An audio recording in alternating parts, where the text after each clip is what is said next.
Je prêche la Bible pour que même les gens qui ne croient pas au message détectent que nous parlons de la Bible. Ili kwamba hata wenye hawaamini ujumbe wa Branham wahakikishwa kwamba tunayohubiri ni Biblia.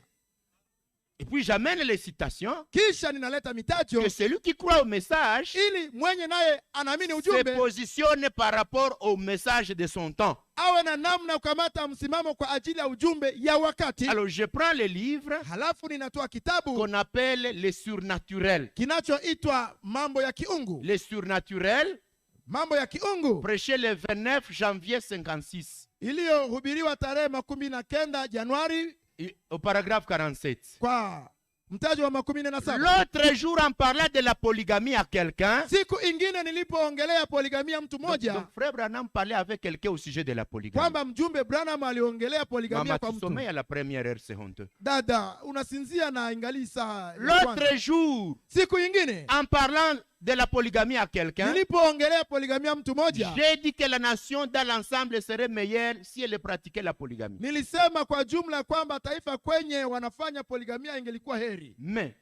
nous sommes la nation où le taux de divorce est le plus élevé du monde.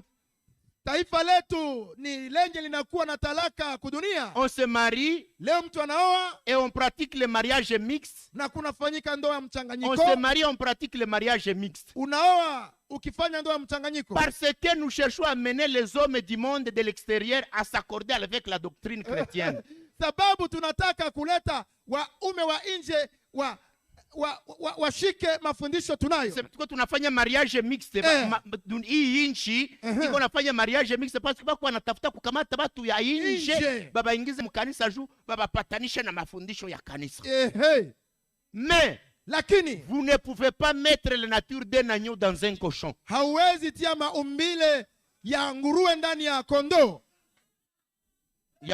Ya kondoo ndani ya nguruwe. La polygamie serait meilleure pour lui. Ingekuwa heri kwake. Polygamia ingekuwa mzuri kwa mtu mwenye anaishi sawa nguruwe. Voilà. Écoutez-moi bien. Munisikie mzuri. Frère Branham dit que la polygamie serait meilleure pour celui qui pour un cochon. Mjumbe Branham anaeleza kwamba poligamia ingelikuwa nzuri kwa mwenye kuishi maisha ya nguruwe. Maintenant, sasa, rappelez-vous, mukumbuke. Il continue d'abord, il dit, vous ne pouvez pas croire ça. Il est en train de comparer d'abord la polygamie et le mariage et le divorce. Il condamne les deux. Mais là, il a essayé de montrer que entre le divorce et la polygamie serait mieux. Mais elle aussi, elle est pour les cochons. Mujumbe iko na onyesha ubaya ya kutaliki kwa unataliki na poligamia, lakini anasema kwamba nayo maisha nguruwe nayo hata ingeweza kuwa nzuri nayo ni maisha nguruwe. Vous ne pouvez pas croire ça. Hamupaswa amini hiyo. Mais Dieu considérerait la polygamie et pardonnerait beaucoup plus rapidement cela qu'il ne le pourrait. Mungu angelielewa sana poligamia kidogo na angeisamehe ingekuwa ya kusamehewa. Maintenant, sasa, rappelez-vous, n'allez pas dire que je crois la polygamie. Non. Musiende sema kwamba ninaamini poligamia. Hapana.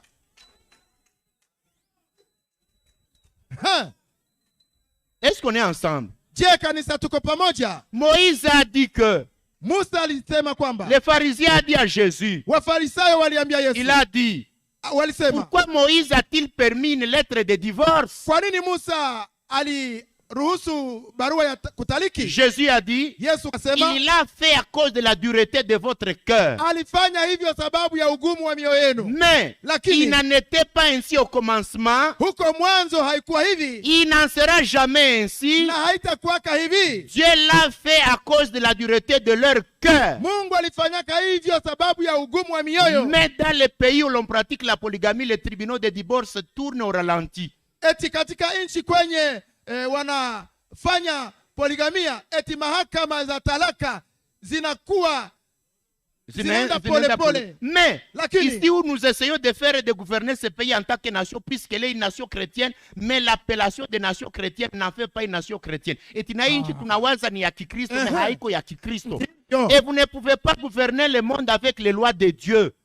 hauwezi ongoza serikali ya Mungu, hawezi kuongoza dunia na sheria za Mungu. C'est impossible. Je n'ai contre un pécheur qui, je n'ai rien contre un pécheur qui boit.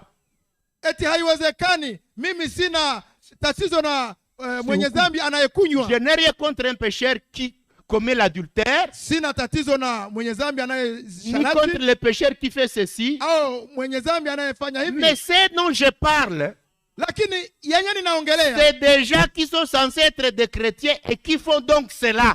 ni watu Jita. wanaodhaniwa kuwa Wakristo na wanafanya zile dhambi. Si un cochon veut enfoncer son groin dans un tas de fumée et y manger toute la journée, c'est son travail. Kama nguruwe inaweza ingiza kinywa chake mchafu, hautaihukumu, maana ndiyo kazi yake. Au fait, c'est un cochon pour commencer. Kwa kwanza nguruwe ni nguruwe tu, Mais l'agneau ne fait pas cela. lakini kondoo haiwezi fanya hivyo. Alléluia. Amen. Voilà. Ni hiyo, Retenez bien ça. mushike vizuri hii. Je n'injurie personne. Mimi si chafue Je mtu, n'attaque aucune église. sishambulie Mais kanisa ma lolote. responsabilité, c'est de ne pas être jugé parce que je me suis dit sachant la vérité. Wajibu wangu haitakuwa kwamba nilinyamaza na ninajua kweli. Alors, Kwa hiyo dans la brochure, la 70e semaine de Daniel, katika mafundisho lile juma la 17 la Danieli, au paragraphe 210, kwa mtajo wa 210, j'ai mis ça très en gras. niliweza iandika kwa herufi kubwa. Dans les pays où il y a la polygamie, Katika nchi kwenye kuna poligamia c'est 1000 fois mieux. ni mara 1000 Il vizuri. est en train de montrer par rapport au divorce. Iko naonyesha poligamia na kutaliki, Les deux choses que j'ai mis là-bas. yale mambo Et nilionyesha pale. pourtant, Ingalau la polygamie c'est mal, nous le savons. hata hivi poligamia ni mbaya, twajua hiyo. Et pourtant, Ingalau la polygamie c'est mal, nous le savons. eti hata hivi poligamia ni mbaya, twajua hiyo. Maintenant, moi je pose la question. Sasa niulize, Est-ce que ce qui est mal peut entrer au ciel? kilicho kibaya chaweza enda mbinguni? Quand Dieu appelle une chose mal, Wakati Mungu mwenyewe anaita kitu kibaya, vous les assemblées, vous appelez ça bien. ninyi makanisa mnakiita kizuri. La polygamie c'est mal, Eti poligamia ni mbaya, nous le savons. twajua hiyo. Comment il pouvait avoir la polygamie dans son église et appeler ça mal et laisser ces gens? Namna gani angelikuwa na poligamia kanisani mwake na aachilie watu wawe kanisani mwake? Hein? Ok, Sawa, on est là.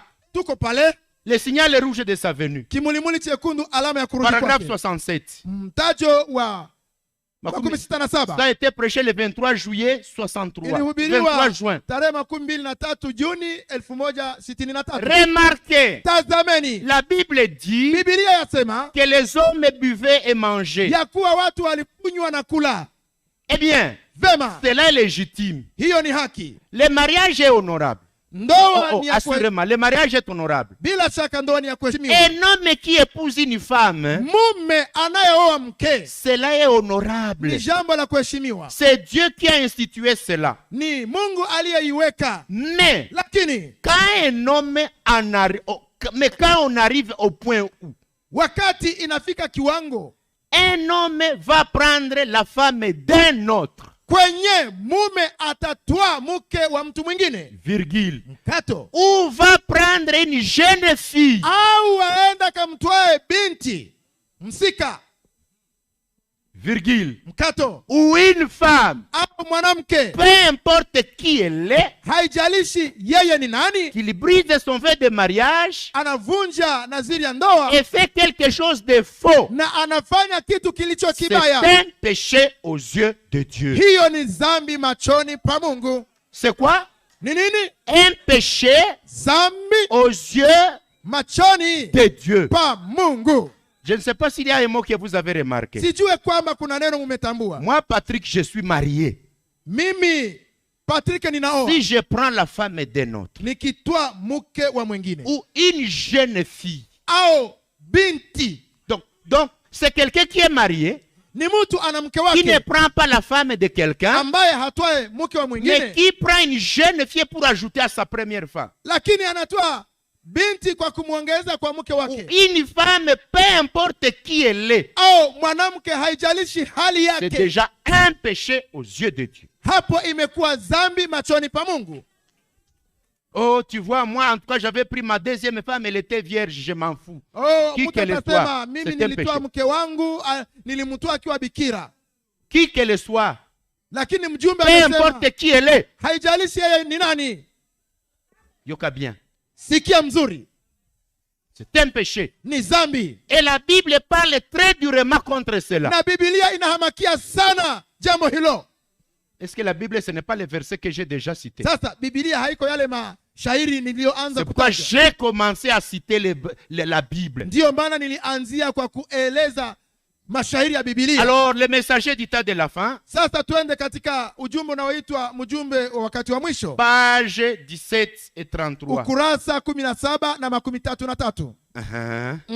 Là, Hapo il dit, anasema, vous pasteurs, ninyi wachungaji, n'avez-vous pas honte je, hamuna haya de laisser des hommes kuachilia waume être et des femmes, na laisser wanawake, des hommes et des femmes, muachilie waume na wake être des diacres wawe mashemasi, ou et quelque autre que ce soit.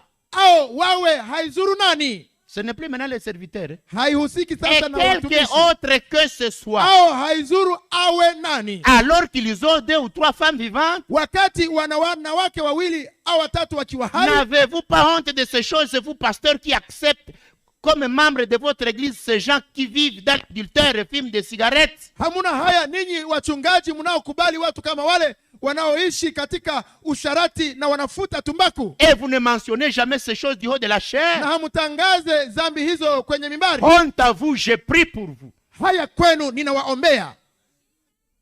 Ehei. Est-ce qu'il pouvait attaquer les pasteurs comme ça alors que lui-même en a? Je, nabii angelishambulia wachungaji kama wale naye ana wapoligame kanisani mwake?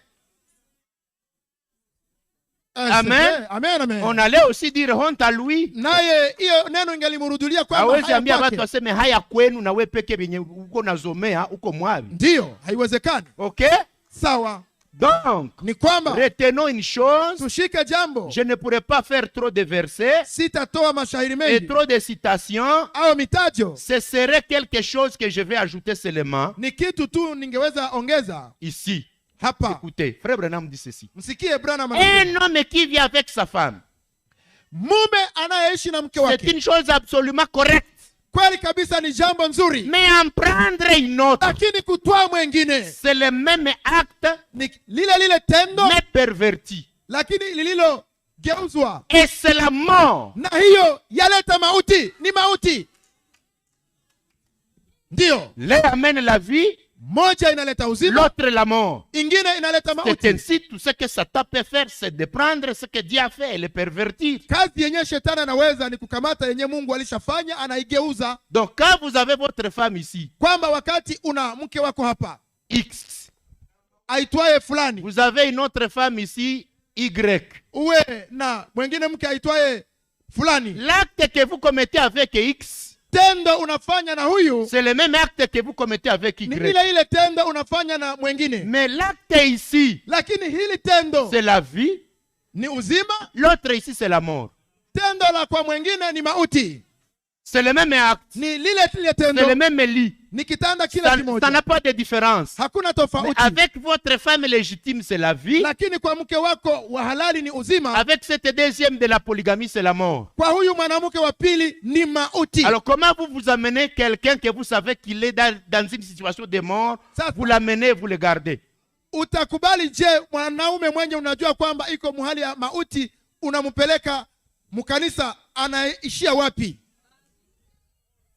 Vous allez me dire, Utanambia, où est-ce que Dieu maintenant permet de la renvoyer? sasa Mungu anaruhusu afukuzwe wapi? Mais Abraham a fait ça.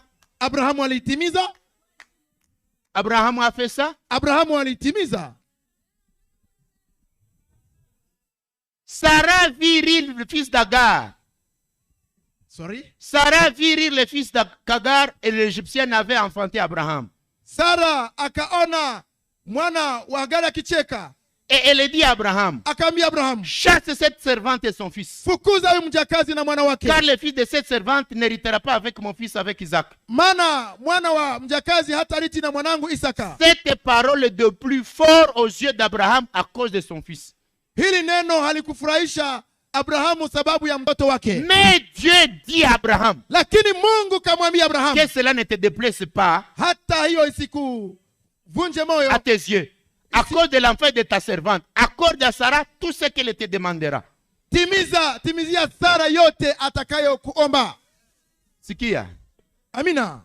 Ngoja nibiseme mkiswahili. Okay. Leo kama bwana aliwa mwanamke wa pili. Ndiyo. Kisha banakuuliza, sema vyenye unapenda, njoo vyenye Mungu anapenda. Unaweza mwambia bamubakiane? Si muniangalie huku. Tuko muneno la Mungu. Ndiyo. Tuko muneno la Mungu. Mutasamba na mimi nitasamba. Ndiyo. Tu es marié ici. Unaolewa hapa. Ton mari vient de prendre une deuxième femme. Bwana yako amekamata mke wa pili. Si on te demandait qu'est-ce que tu veux, tu vas dire quoi? Ungeulizwa, ewe mwanamke wataka nini? Combien de sœurs qui peuvent dire qu'on la garde? Wadada wangapi wanaweza sema kwamba ule mke wa pili abaki? Manafiki. Toi tu peux dire qu'on la garde. Combien de sœurs qui peuvent dire qu'on la renvoie? Wangapi wanaweza sema ule bibi wa pili afukuzwe? Basi ni bongo, ni bunafiki, basi njoo kweli ya moyo. Juba namuleta ni kukulumisha roho. Ndiyo. Alors ceci est arrivé chez Abraham, ça doit être aujourd'hui aussi pour l'église. Jambo hili lilifikia Abrahamu na naweza kufika hapa kwa hili kanisa. Sarah a dit à son monsieur, Sara kaambia Abraham, pardon, chasse cette femme et son enfant. Tafadhali nitosheye ule mwanamke na mtoto wake. Abraham avait aimé trop sa femme. Abraham alikuwa alipenda sana mjakazi. La Bible dit que cela lui a de plus fort. Biblia inaeleza kwamba haikupendezaka Abraham. Ça l'a dérangé dans le cœur. Ikamuuzi moyoni. Il part demander à Dieu. Akaenda uliza Mungu. Sarah est tentée de me dire de chasser Agar. Sara iko ananiambia nifukuze Agar. Le Dieu juste. Mungu mwenye haki. Le Dieu qui sait la vérité. Mungu ajuaye kweli. Mais Dieu dit à Abraham, lakini Mungu kaambia Abraham, que cela ne déplaise pas à tes yeux. Hiyo isionekane mbaya machoni kwako. À cause de l'enfant de ta servante. Sababu ya mtoto na mjakazi. Accorde à Sarah tout ce qu'elle te demandera. Timizia Sara yote atakayo kuomba. Si Dieu a accordé à Sarah ce qu'elle a demandé, ikiwa Mungu alitimiziaka Sara yenye alimuomba, comment il ne l'accorderait pas aussi aux femmes actuelles qui souffrent dans la polygamie? Namna gani hangalitimizia wanawake wanaotesekea mupoligamia? Un homme te marie, mume anakuoa, il t'abandonne, anakuacha, il disparaît. Anapotea. Si on demandait à la femme de dire qu'est-ce que tu choisis, est-ce qu'elle va dire de continuer à passer là-bas 3 mois, tu reviens après 1 mois? Kama mwanamke yule aliyeachwa angeliulizwa unataka nini, angesema Bwana abakie kule kwenye amefanya miezi 3 na haonekani. Est-ce que vous savez que même dans l'Ancien Testament, Dieu avait interdit de marier 2 sœurs? Unajua kwamba na muagano la kale Mungu alikuwa amekataza kwamba mume asioe wanawake wawili ambao ni wadada wa nyumba moja, wa jamaa moja. Parce que sababu il ne voulait pas que cela crée la jalousie. Mungu hakutaka kwamba ile jambo lilete wivu. Il avait dit, alikuwa alisema ici, hapa, tu ne prendras point la sœur de ta femme. Hautakamata muloko yake na bibi yako. Pour exciter une rivalité, ili usilete bumbanda, en découvrant sa nudité à cause de ta femme pendant sa vie. Ukifunua utupu wake sababu ya mke wako maisha yake yote. Lévitique 18:18. Walawi 18. Si Dieu avait refusé qu'on ne peut pas marier ta petite sœur alors que vous venez d'une même famille, kama Mungu comment acceptera-t-il une autre fille qui est née de notre père? Kama Mungu alikuwa alikatazaka kwamba mume asioe wadada wawili wa nyumba moja, itakuwaje sasa kama hata angelileta mwanamke wa nje kusudi awe mbanda yake? Mwenye habazaliwe mtumbu moja. Mungu akayua kama mwanamke wa pili hata ni petite sœur yako, chuki na hasira na jalousie itakuwa. Sasa kifula wafasi yengine. Il dit, tu n'exciteras pas sa jalousie pendant toute sa vie. Anasema usilamushe wivu mu maisha yake yote. Donc Dieu savait que la deuxième femme apporte la jalousie. Mungu alijuaka kwamba bibi wa pili Même si analeta wivu hata kama ni dada yako, muloko yako. Mais est-ce que c'est faux? Sasa haiko kweli? J'ai fait une enquête. Nilifanya uchunguzi. Même les femmes qui sont dans la polygamie, dans ces églises, nous disent, nous supportons parce que, mais on n'est pas contente, pasteur. Mchungaji alifanya utafiti kwamba hata wale wake wa pili wanaokubaliwa makanisani wanasema tunanyemelea hivyo sababu wanavifundisha, lakini tunaumia mioyoni. On n'a pas quoi faire. Hatuna la kufanya. Même certains hommes qui en ont, hata wale waume ambao wana wake wengi, ils nous disent des fois, mara wanatuambiaka, ne cherchez pas ça. Musiku wake nabo kama sisi. Nous souffrons. Tunateseka. Alléluia. Amen. Donc écoutez bien. Kwamba msikie vizuri. Je viens de donner un petit parcours. Nimeeleza kwa machache. Ceux-là à qui le Seigneur avait dit de retourner avec leurs femmes, c'était des mariés divorcés. Vous les trouverez dans la brochure, les mariages et divorces. Wale ambao waliambiwa kwamba warudie na wake zao wabakie nao ni wale waliokuwa walioa Wakatoliki, bali hawakuwa na wanawake wengi. Ok? Sawa. Ok? Et il dit que c'est aussi parce qu'ils avaient reçu aussi un faux enseignement. Na anasema kwamba hata ilikuwa hivyo ni kwa sababu walikuwa walifundishwa vibaya. Mariage et divorce, paragraphe 284 et autre ni katika mafundisho yake ndoa na talaka. Et 300. Ainsi de suite. Na kadhalika. J'ai trop de citations. Nina mitajo mingi que je ne pourrais pas lire. Ambayo sitasoma. Je fais d'abord une pause. Nataka kwanza atue na Moi je vais m'arrêter là parce que c'est une question-réponse. Nitasimamia pale sababu ni swali na jibu. Je vais aller à l'autre question. Nataka endea swali la pili. Puisque j'ai prêché, te crée une question, tu me la poseras, j'y répondrai une autre. Ikiwa yenyewe nimehubiri nimekuletea maswali, uandike nitajibia kwa wakati mwingine. Un chrétien ne peut pas être un polygame ne peut pas réussir à plaire Dieu en vivant, en naviguant entre plusieurs femmes. Même la logique ne sera pas possible. Eti Mkristo hawezi pendeza Mungu akizunguruka zunguruka manyumba za wanawake. Hata mu maisha ya kawaida haiwezekani. Haiwezekani ni bongo. C'est impossible. Haiwezekani. Ce n'est pas possible. Haiwezekani. OK? Sawa.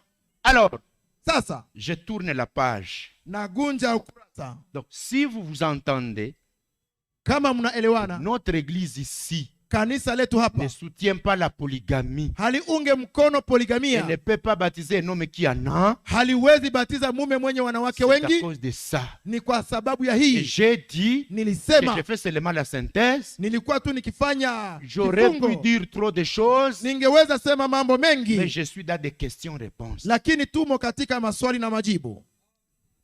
Quand on vous dit pourquoi les autres assemblées maintenant baptisent les hommes qui ont 2 ou 3, 4 femmes, wakati ils ont leur propre capacité de comprendre, mais nous chez nous, non.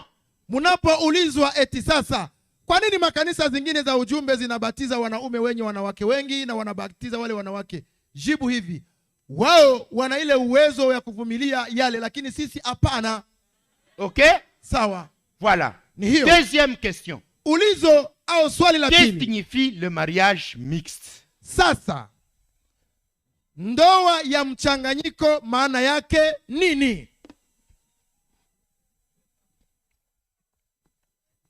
Que veut dire mariage mixte? Ndoa ya mchanganyiko maana yake nini? Le mariage mixte veut dire quoi? Ndoa ya mchanganyiko maana yake nini? Il se pratique de 3 façons. Yafanyika kwa namna 3. 1. Ya kwanza, un garçon ni kijana anayeenda prend une fille païenne, anachagua binti la marie, anamuoa et revient dans l'église. Anarudia kanisani. 2. Pili, un garçon kijana ou une fille au binti sensibilise un garçon au baptême, anaelewesha binti au kijana abatizwe, lui fait le vœu de le marier, anamupa naziri ya kumuoa, lui oblige de venir se faire baptiser pour qu'on le marie.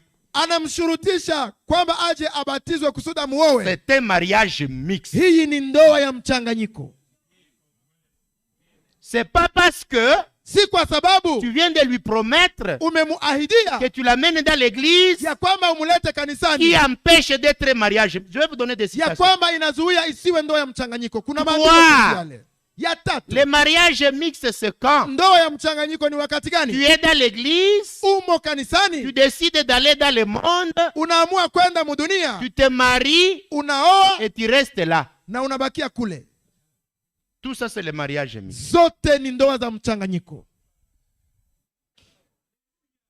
Retenez bien, Muelewe je vizuri, serai mal compris, nitaeleweka mais que vibaya, celui qui me comprendra mal me donne l'écriture contraire. lakini mwenye atanielewa vibaya alete andiko la tofauti, Parce que je suis sûr de ce que je suis en train de dire. sababu nina uhakika na yenye ninaeleza. Regardons d'abord ce que la Bible dit au sujet du mariage mixte. Tuangalie kwanza yenye Biblia inaeleza kuhusu ndoa ya Dans mchanganyiko l'Ancien Testament, katika Agano la Kale, Deutéronome 7:3. Kumbukumbu la Torati 7:3. Lorsque l'Éternel ton Dieu Wakati Bwana Mungu wako te les aura livrés et que tu les auras battus, atakupatia kuwashinda na kuwapiga, tu les dévoueras par interdit. hautaleta yaliyolaaniwa, Tu ne traiteras point d'alliance avec elles, les Mathaïta, hautafanya mapatano na wao, et tu ne leur feras point grâce. na usiwahurumia hata kidogo. Tu ne contracteras point de mariage avec ce peuple. Usifanyake ndoa na yale mataifa, Tu ne donneras point tes filles à leurs fils, usipane wabinti wako kwa vijana et tu wao, ne prendras point leurs filles pour tes fils. na wasitwalake Babinti wabinti, yako, basitwalake wabinti zako kuwa wake zao. bagarso yako basi bebake bafie bakule. Ndiyo Car maana il détournerait de moi tes fils watatosha watoto wako kwangu, qui serviraient d'autres dieux, et à la colère de l'Éternel s'enflammerait contre vous. Il te détruirait promptement. waende tumikia miungu mingine, na hasira ya Mungu itawaka juu yako na atakuharibu haraka. Tusikilizane, Tuelewane, toyokana bien, tuelewane vizuri. tusikilizane mzuri. Amen. Usibapatiake fie wako Ndiyo nabo, basitwalake bakwako, na usitwalake fie kwabo nabo basitwalake fie wako, na usikamatake garso wabo asiku yake kukamatia musika. ndiyo Mungu amesema.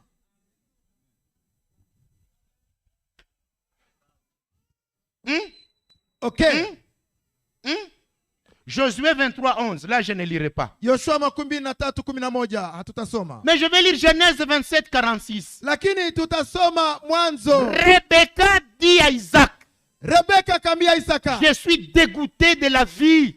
sina hamu ya kuishi, Maisha nasikia inanikifu ndiyo à cause de ces filles de Heth. sababu ya wale wa binti wa Hiti. Si Jacob prend une fille comme celle-ci, Kama Yakobo atatwaa wa binti kama hawa parmi les filles de Heth, miongoni mwa binti wa Wahiti, parmi les filles du pays, miongoni mwa wa binti wa à nchi, quoi me sert la vie? kuishi ina maana gani kwangu?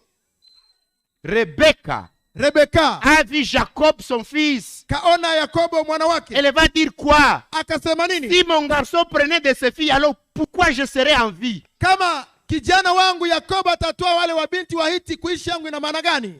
Donc la mère Maana yake était mama tellement courroucée alikasirikaka qu'elle ne sana, voulait pas voir son garçon prendre une fille de Hétien. hakupendaka aone kijana wake anaoa Muhititi. Musikia mzuri, Amina. unaweza kutokuwa interese navyo meko na komalisha bamusika. Ndiyo. Unaweza bitasikia meko na komalisha ba garçon. Amen, amen. Sasa tunamkimbia kwa hapa, usikwe kuna rampea sema tuko na chuki. Ndiyo. Na bisema hapa, Amen, amen. uko na niangalia hivi. Sasa Ndiyo, tutakufukuza humu. Usianza sema pasteur ni wa makali. Amen, amen. Nitakufukuza tirbazi ya maandiko. Amen. Écoutez ceci comme des parents. musikie haya maneno sawa wazazi. Écoutez ceci comme des filles. Musikilize maneno kama wabinti. Écoutez ceci comme des garçons. Na ninyi wa vijana musikilize. Comme des ministres. Sawa watumishi. Vous répondrez au jugement. Mutasambaka siku ya hukumu. Et ma responsabilité. Na wajibu Je wangu. suis en train de me laver les mains. Niko ninanawa mikono. Aujourd'hui, ça ne t'intéresse pas. Leo Mais havikushughuliki. quand tes garçons commenceront à venir négocier ta fille, tu commenceras à dire, nifanyaye, usiniulizake. Wakati ule kijana mpagani ataanza zunguruka kwa msika wako, usiulizake watumishi. Je l'ai dit en public. Na visema hadharani. Ce garçon grandira. Tu dois savoir comment l'orienter. Ule kijana ambaye ni mdogo atakomaa, yafaa ujue namna kumuongoza. Et si tu en as fait des conventions assises ici, suis-moi. Na kama ulishafanya yale mapatano les jours où je t'excommunie, je prendrai ce verset. Siku nitakutenga, nitakusomeaka maandiko haya. J'ai la responsabilité. Ninayo jukumu. Et je m'en fous de ce que les autres vont dire. Na sijali na yenye wengine watasema. Chacun est responsable devant l'église dont il a reçu la garde. Kila mtu ana wajibu na kanisa ambalo Mungu alimfanya kuwa mwangalizi. Isaac appela Jacob. Isaac akaita Yakobo. Le bénit. Akambariki. Et lui donna cet ordre. Na akamupa amri hii. Tu ne prendras pas une femme parmi les filles de Canaan. Hauta owaka mwanamke wa musika wa Kanani. C'est pendant que Isaac est en train de mourir. Ni wakati Isaac alikuwa akifa. Il appelle son fils Jacob. Akaita mtoto wake Yakobo. Parmi les paroles qu'il lui a dit en mourant. Miongoni mwa maneno alimwambia alipokufa. Il lui a dit. Alimwambiaka. Kebanayo. Angalisho. Ne prends jamais parmi les Cananéens. Usiowake musika wa Kanani. Il est mort. Alikufaka. Et a interdit à son fils le mariage. Na alikataza mwana wake ndoa ya mchanganyiko. Hey. Lui donna un ordre. Akamupa ce n'est même pas un conseil. Haikukuwa hata shauri, ilikuwa ni amri. Donc ce que je suis en train de prêcher, c'est un ordre. Kwamba yenye niko nahubiri ni amri. Amen. Amen, amen. Shalom. Shalom, shalom. Alors, sasa, vous avez vu comment Salomon en a pris? Muliona namna Salomon aliwatwalaka. Là où ça lui a amené. Kwenye ilimufikisha. Néhémie s'est fâché, il a commencé à frapper même les gens qui en avaient. Nehemia kakasirika, kaanza piga na benye balibaoa. Samson en a pris Delilah. Samson akatwala Delila. Les yeux sont sortis. Macho yakaongoka. Et vous connaissez tout ça. Haya yote mnayajua. Dans le Nouveau Testament, sasa mu Agano Jipya, il y a les versets qui interdisent aussi le mariage mixte. Kuna shahidi zinazokataza ndoa za mchanganyiko. 1 Corinthiens 7:39. Wakorintho wa kwanza 7:39. Une femme est liée aussi longtemps que son mari est vivant. Eti mwanamke anafungwa wakati mume wake angali hai. Mais si ce mari meurt, lakini huyu mume akifa, elle est libre de se marier à qui elle veut.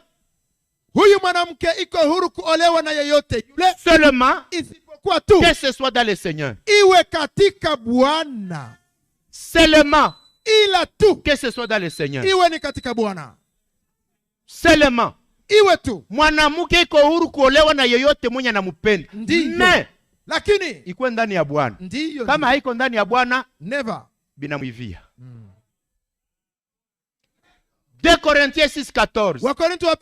Ne vous mettez pas avec les infidèles sous un joug étranger. Musiweke pamoja kwenye kongwa moja na wageni. Musiwekwe chini ya nira moja na wageni.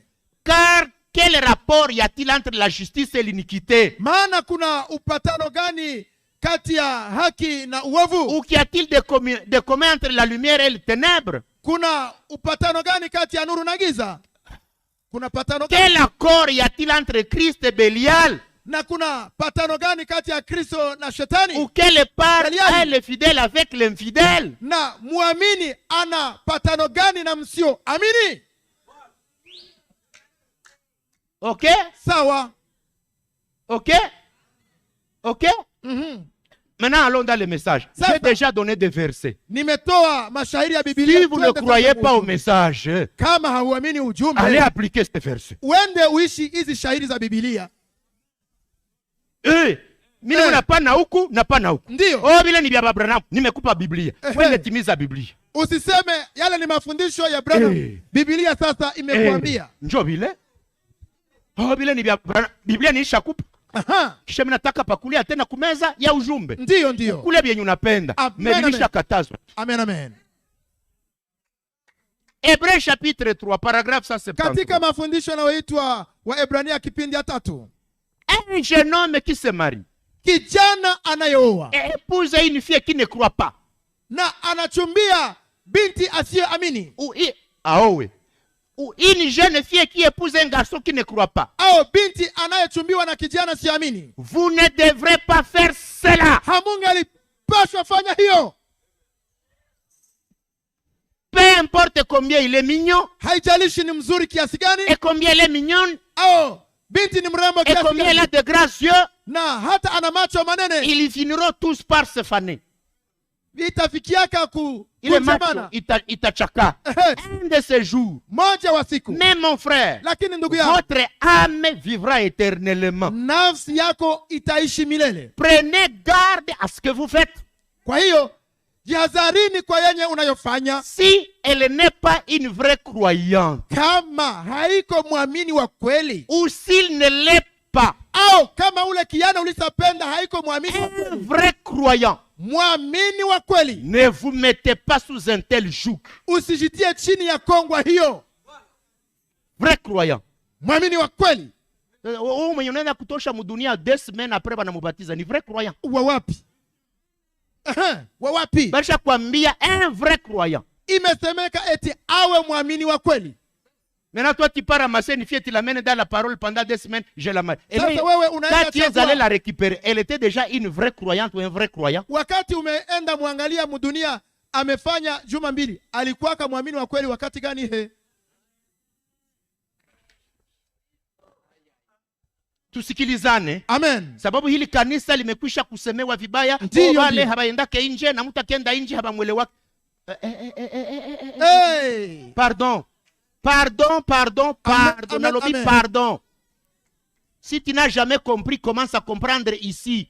Si tu nous as critiqué, par te repentir. Sinon tu as critiqué la parole de Dieu. Et tu seras jugé pour ça. Na kama ulishaka tusema vibaya, tubu kwa Mungu. Na usipo tubu utahukumiwaka kwa yale ulishaka sema vibaya kanisa hili. Tu dois te repentir unapaswa tubu pour les paroles mauvaises que tu as proférées à l'encontre de cette position. Kwa maneno mabaya ulisema zidi ya msimamo huu. Frère, il continue. Ndugu anaendelea. Si elle n'est pas une vraie croyante. Kama haiko muamini wa kweli. Quand je dis elle, tu dis le musika. Si elle n'est pas une vraie croyante, wakati musika haiko muamini wa kweli, ou s'il n'est pas un vrai croyant, au kama kijana haiko muamini wa kweli, ne vous mettez pas sous un tel joug. Usijiweke chini ya kongwa kama hii. Éloignez-vous de pareilles choses. Jitenge na maneno kama haya. Cela vous causera des ennuis le long du chemin. Sababu ukienda mwavyo vile bitakuletea matatizo musafari. Allez faire les statistiques. Mwende mfanye uchunguzi. 80% de ceux qui ont fait le mariage mixte suent toujours. Asilimia 80 ya wenye walifanya ndoa za mchanganyiko wako nalilia mumoshi. Branham est prophète. Branham ni nabii. S'il a dit cela vous causera des ennuis le long du chemin, si vous l'avez fait ou vous le faites, vous finirez toujours par pleurnicher. Ikiwa Branham alisema kwamba bitakuletea matatizo mu maisha, ukibifanya au utabifanyaka, mwisho utatochaka tu machozi. À moins que ce ne soit pas dit par un prophète. Isipokuwa ilisemwa na nabii wa kweli.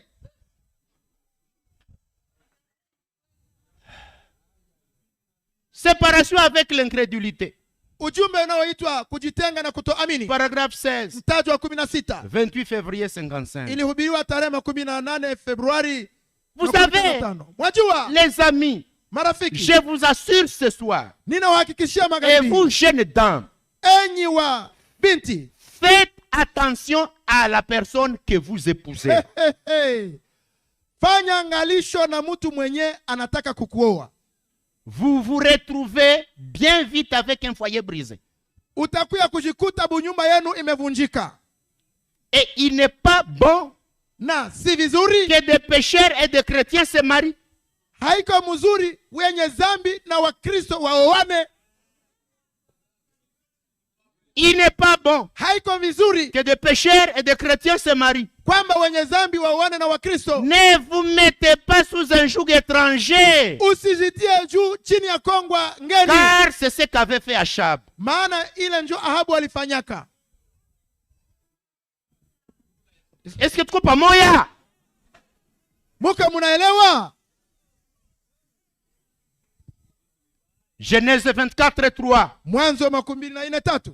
Et je te ferai jurer par l'Éternel, Na nitakuapisha kwa Bwana, le Dieu du ciel et le Dieu de la terre, Mungu wa mbingu na dunia, de ne pas prendre pour mon fils une femme parmi les filles des Cananéennes au Kwamba milieu desquelles j'habite. usitwalie kijana wangu musika wa Mkanani ambao tunaishi ndani pamoja nao. Donc ça c'est ce qu'Abraham disait à Eliezer. Ila ni maneno Abrahamu aliambia Il lui Eliezer, a fait jurer akamlapisha de ne pas prendre pour son fils une fille parmi les Cananéens. kwamba asitwalie Isaka mwana wake binti Mkanana. Je pourrais me tenir aussi sur cette chair, Ningesimama kwenye mimbari hii de pia dire à mes parents présents ici, niambie wazazi wenye kuwa hapa, tant que l'autorisation vous sera donnée, wakati kibali unacho et tant que ça sera possible, na wakati yote itawezekana, opposez-vous que votre enfant ne marie une païenne ou un païen. usiitikake kijana wako aowe mpagani Si vous êtes kazi. de la semence d'Abraham, si vous êtes de la semence d'Abraham, Kama uko wa mbegu ya prenez la même mfalme position. Abraham, kamata ile ile msimamo.